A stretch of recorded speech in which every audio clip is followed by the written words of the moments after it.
আর এই সাইডে এখানে লগের ফটোশুট চলে। আমরা এটা বাদ দিয়ে আগে গেলাম এটা অপরচুনিটি পাই। আজকে লাক্ষাতুর আইতেও সব সিএনজি আমার আটকাই দিয়েছে সাইডে দিয়ে। R15 আমলা ভাই আইয়া দেশালান ওভারটেক করে বাড়াই গেছেন, বাট সিএনজি আমার আটকাই রাখিচ্ছে। যাও দেশালান আমি বাড়াই গেছি তো কিছু তো সামনে আইয়া লাগিয়ে এলাম এয়ারপোর্ট রোডে কিছু প্রাকৃতিক দৃশ্য উপভোগ করা। আসলে এই রোডটা অনেক সুন্দর। আর এর মধ্যে আজকে সকালে মেঘ দিছে আর রাস্তার দুই সাইডে দিয়ে চা বাগান তাকায় আরো রাস্তাটা অনেক সুন্দর লাগে। भाई मजा आया और मैं ये जो मजा है हिंदुस्तान के हर व्यक्ति को देना। আর একটু সামনে ইয়া কয়েকজন বাইরে বাইলাম সাইকেল চালানি, তো তার দিকে আমার আগের দিনগুলোর কথা মনে হয়ে গেছে। আমরা ফ্রেন্ড তার লগে সাইকেল লিয়ে ঘুরা তাইতাম এই রোড।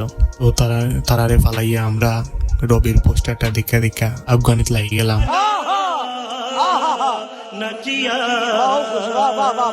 তো আস্তা দেখি এক বোন এক দৌড়ে রাস্তা ক্রস করে দিছেন।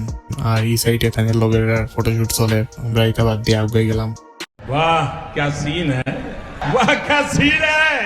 তো একটু দূর আগেই তো দেখি আমরা দুইজন ফ্রেন্ডের দেখা পাইছি রাস্তা। তো তার লগে কিছু গপসপ করতে করতে আমরা আফগানিত লাগলাম। তো আমরা প্ল্যান করলাম যে আমরা এয়ারপোর্ট গিয়ে কোনো বইমু, তো বইয়া আড্ডা দেবো। আজকের ভিডিও ও পর্যন্ত, সবাই ভালো থাকবা। अगर तुम लोग नए हो तो सब्सक्राइब करो, वो जो लाल वाला बटन है उसके साथ स्कैम करो या फिर महफिल जमा।